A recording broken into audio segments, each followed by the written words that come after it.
Hi ಎಲ್ರಿಗೂ, ನಾನು ನಿಮ್ಮ Manju. Welcome back to our Harshi Ramadoota YouTube channel. ಹೊಸ್ದಾಗಿ ಯಾರ್ಯಾರು ನಮ್ಮ ಚಾನಲ್ನ ನೋಡ್ತಾ ಇದ್ದೀರಾ, ಪ್ಲೀಸ್ ನಮ್ಮ ಚಾನಲ್ನ ಸಬ್ಸ್ಕ್ರೈಬ್ ಮಾಡ್ಕೊಳ್ಳಿ. ಹಾಗೆ ಲೈಕು ಶೇರು ಕಾಮೆಂಟ್ ಮಾಡೋದನ್ನು ಮರಿಬೇಡಿ. ಆದಷ್ಟು ಈ ವಿಡಿಯೋನ ತುಂಬ ಜನಕ್ಕೆ ತಲುಪಿಸಿ ಅಂತ ನಾನು ನಿಮ್ಮ ಹತ್ರ ರಿಕ್ವೆಸ್ಟ್ ಮಾಡ್ಕೊತೀನಿ.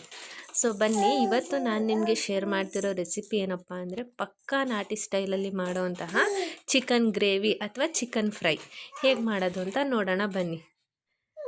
ನನಗಂತೂ ಚಿಕನ್ ಫ್ರೈ ಅಂದರೆ ಸಿಕ್ಕಾಪಟ್ಟೆ ಫೇವ್ರೇಟು. ಚಿಕನ್ ಸಾಂಬಾರ್ಗಿಂತ ಈ ಥರ ಫ್ರೈ ಮಾಡಿದ್ರೆ ತುಂಬ ಇಷ್ಟ ನನಗೆ. ಬನ್ನಿ, ಈ ಟೇಸ್ಟಿಯಾದ ಚಿಕನ್ ಫ್ರೈನ ಹೇಗೆ ಮಾಡೋದು ಅಂತ ನೋಡೋಣ. ಈಗ ಇದಕ್ಕೆ ನಾವು ರುಬ್ಕೊಳ್ಳೋಕ್ಕೆ ಅಂತ ನಾನಿಲ್ಲಿ ಏನೇನು ಐಟಮ್ ತೊಗೊಂಡಿದ್ದೀನಿ ಅಂದರೆ ಕೊತ್ತಂಬರಿ ಸೊಪ್ಪು ಮತ್ತು ಪುದೀನ, ಒಂದು ಈರುಳ್ಳಿ, ಒಂದು ಬೆಳ್ಳುಳ್ಳಿ, ಒಂದು ಸ್ವಲ್ಪ ಕಾಯಿ ತುರಿ, ಚಕ್ಕೆ, ಲವಂಗ, ಶುಂಠಿ ಮತ್ತು ಹಸಿಮೆಣ್ಸಿನ್ಕಾಯಿ ತೊಗೊಂಡಿದ್ದೀನಿ. ಇಷ್ಟು ಐಟಮ್ನ ಹಾಕ್ಕೊಳ್ಳೇಬೇಕು. ಇಲ್ಲಿ ಗ್ಯಾಸ್ಟ್ರಿಕ್ ಇರೋರು ಹಸಿಮೆಣ್ಸಿನ್ಕಾಯಿ ಬದಲು ಖಾರದ ಪುಡಿನೂ ಕೂಡ ಯೂಸ್ ಮಾಡ್ಬೋದು. ಇಷ್ಟು ಐಟಮ್ನ ಹಾಕ್ಕೊಂಡು ಚೆನ್ನಾಗಿ ಗ್ರೈಂಡ್ ಮಾಡ್ಕೊಬೇಕು. ನಮ್ಮ ದನಗಂತೂ ನಾನು ಮಾಡೋವಂಥ ಚಿಕನ್ ರೆಸಿಪೀಸ್ ಆಗಲಿ, ಬಿರಿಯಾನಿ ಆಗಲಿ, ಫ್ರೈ ಆಗಲಿ, ಈ ಥರ ನಾನ್ ವೆಜ್ ರೆಸಿಪಿಗಳು ಅವ್ರಿಗೆ ತುಂಬಾ ಇಷ್ಟ. ಇದು ನಾನು ಮಾಡ್ತಿರೋ ಮೊದಲನೇ ನಾನ್ ವೆಜ್ ವಿಡಿಯೋ ನಿಮಗೆ ಶೇರ್ ಮಾಡ್ತಾ ಇರೋದು.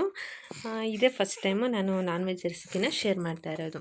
ಆ ಥರ ರುಬ್ಕೊಂಡಾದಮೇಲೆ ಮತ್ತು ನಾನಿಲ್ಲಿ ಕುಕ್ಕರ್ನ ಬಳಸಿದ್ದೀನಿ. ಒಂದು ಚಿಕ್ಕ ಕುಕ್ಕರ್ಗೆ ಒಂದು ಸ್ವಲ್ಪ ಎಣ್ಣೆ ಹಾಕ್ಕೊಂಡು ಒಂದು ಅರ್ಧ ಚಿಕ್ಕದು ಈರುಳ್ಳಿನ ಕಟ್ ಮಾಡಿ ಹಾಕ್ಕೊಬೇಕು, ಸುಮ್ಮನೆ ಸ್ವಲ್ಪ ಫ್ಲೇವರ್ಗೆ ಅಷ್ಟೇ.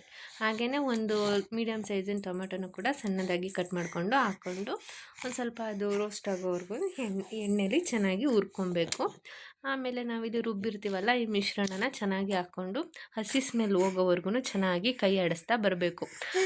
ರುಬ್ಬಿರೋ ಮಿಶ್ರಣನ ಹಾಕಿದಿಂದಲೇ ನಾವು ಯಾವತ್ತೂ ಕೂಡ ಚಿಕನ್ ಹಾಕ್ಬಾರ್ದು, ಯಾಕಂದರೆ ಅದ್ರದ್ದು ಹಸಿ ಸ್ಮೆಲ್ಲೆಲ್ಲ ಹೋಗಿರಲ್ಲ ಅಲ್ವಾ, ಅದು ಟೇಸ್ಟೇ ಒಂಥರ ಡಿಫ್ರೆಂಟ್ ಆಗಿಬಿಡುತ್ತೆ. ನೋಡಿ, ಇಲ್ಲಿ ನಾನೊಂದು ಸ್ವಲ್ಪ ಅದೆಲ್ಲ ಎಣ್ಣೆ ಬಿಟ್ಕೊಂಡ್ಮೇಲೆ ಚಿಕನ್ನ ಚೆನ್ನಾಗಿ 2 ಸಲ ತೊಳೆದಿಟ್ಕೊಂಡಿದ್ದೀನಿ. ಆ ಚಿಕನ್ನ ಹಾಕ್ಕೊಂಡು ಚೆನ್ನಾಗಿ ಮಿಕ್ಸ್ ಮಾಡ್ಕೊಳ್ತಾ ಬರಬೇಕು. ಈಗ ಇದಕ್ಕೇ ಒಂದು ಸ್ವಲ್ಪ ಅರಿಶಿನ ಪುಡಿ ಮತ್ತು ಉಪ್ಪನ್ನು ಹಾಕ್ಕೊಂಡು ಚೆನ್ನಾಗಿ ಮಿಕ್ಸ್ ಮಾಡ್ತಾ ಬರಬೇಕು. ತಳ ಹಿಡಿದ್ಬಿಡುತ್ತೆ, ಆವಾಗವಾಗ ಸ್ವಲ್ಪ ಕೈ ಆಡ್ತಾ ಇರಬೇಕು. ಯಾರಾದರೂ ಮೊದಲನೇ ಸಲ ನಮ್ಮ ಚಾನಲ್ನ ನೋಡ್ತಾ ಇದ್ದರೆ ಪ್ಲೀಸ್ ನಮ್ಮ ಚಾನಲ್ಗೆ ಸಪೋರ್ಟ್ ಮಾಡಿ. ನಿಮಗೆ ಒಳ್ಳೊಳ್ಳೆ ರೆಸಿಪಿಗಳಂತೂ ಈ ಚಾನಲಲ್ಲಿ ನಿಜವಾಗ್ಲೂ ಸಿಗುತ್ತೆ ಅಂತ ನಾನು ನಿಮಗೆ ಹೇಳ್ಬೋದು. ನೀವು ಕೂಡ ಅಬ್ಸರ್ವ್ ಮಾಡ್ಬೋದು. ನಮ್ಮ ಚಾನಲ್ನ ಹೋಗಿ ನೋಡಿದ್ರೆ ಗೊತ್ತಾಗುತ್ತೆ, ಹೊಸ ಒಳ್ಳೊಳ್ಳೆ ರೆಸಿಪಿಗಳನ್ನ ನಾನು ಶೇರ್ ಮಾಡಿದ್ದೀನಿ.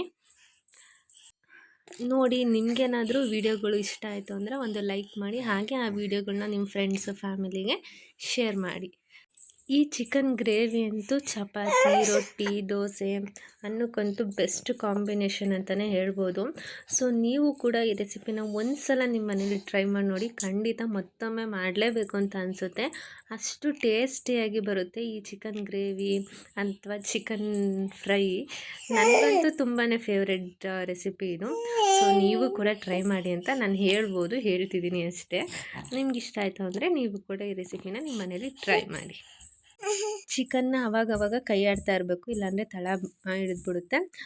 ಕೈ ಆಡ್ತಾ ಅದೇ ನೀರು ಬಿಟ್ಕೊಳ್ಳುತ್ತೆ. ನೋಡಿ, ಈ ಥರ ನೀರು ಬಿಟ್ಕೊಂಡಾದ್ಮೇಲೆ ಸ್ವಲ್ಪ ನಾವು ಇದಕ್ಕೆ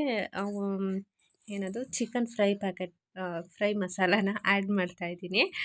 ಇದನ್ನು ಆ್ಯಡ್ ಮಾಡಿಕೊಂಡು ಸುಮ್ಮನೆ ಅದೊಂದು ಸ್ವಲ್ಪ ವಿಷಲ್ ಕೂಗಿಸಿಲ್ಲ, ಅದೊಂದು ಸ್ವಲ್ಪ ವಿಷಲ್ ಹಿಡಿಯೋವರೆಗೂ ಬಿಟ್ಟರೆ ಸಾಕು.